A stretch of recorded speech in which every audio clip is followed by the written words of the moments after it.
How to fix the Facebook follow limit reached problem. Hey guys, welcome back to the channel. If you have hit the follow limit on Facebook, it generally means you have reached the maximum allowed limit of 5,000 friends or followers.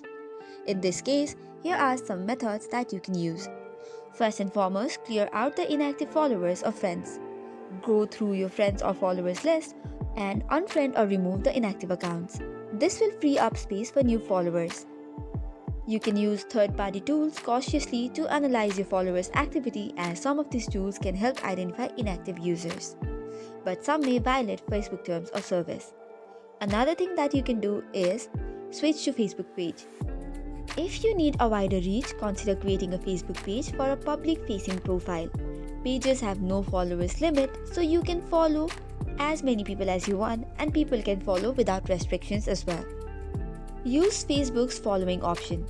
As Facebook provides two types of connection, if you have maxed out on friends, enable the follow button so people can still follow your public updates without adding you as a friend.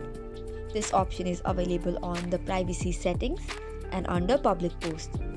Likewise, also limit adding and accepting new friends temporarily for the time in order to automatically safeguard the trigger limit. However, if nothing seems to work, you might have to report an issue to Facebook support. If you believe you have not reached the limit, or if it seems to be a glitch, you can report a problem to the Facebook by tapping on the three horizontal lines which is on the bottom right corner. Then after, scroll down to the bottom and tap on help and support, and then on report a problem and mention what your problem is. Make sure to add a screenshot as well. So this is all for today's video. For more such contents, do not forget to hit the like and subscribe button.